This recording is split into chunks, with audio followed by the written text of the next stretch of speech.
Okay, YouTube, so this is just documenting my initial test run of the wiring for the Yamaha Niken with auxiliary lights on the front. A couple of challenges when you're trying to run some of the cables. If your connector cables for your auxiliary lights are of a thicker gauge, it's actually not going to be possible to fit them through the pre-existing holes because the tolerances are so tight using the stock Yamaha wiring harnesses. So instead, what you're actually going to have to do is you're actually going to reroute the cables using the under part of the middle, basically the middle section over in here.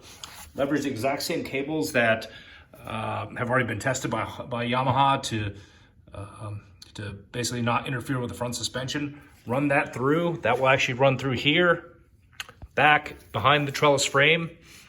And then what you're actually going to do is right behind the, at least in my instance, I ran it behind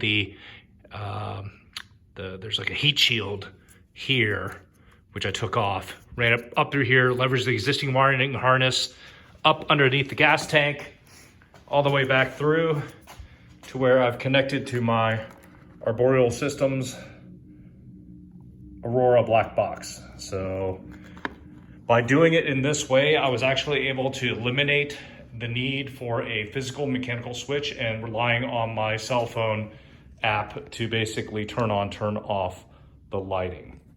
What was interesting is, unfortunately, I couldn't actually know that I couldn't leverage this existing channel to try to run my auxiliary light cables until after I took everything off and realized, yeah, I actually don't have a place to do it without drilling some kind of holes, because literally there is no hole big enough to run the cables through here.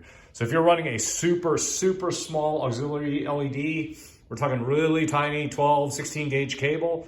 12 might be pushing it, but certainly 12 to 16 gauge, you might have a better chance of being able to leverage the existing holes and running the cables that way. Otherwise, I was not able to with the sheer thickness of the auxiliary cables that I've got on mine. So hope that helps.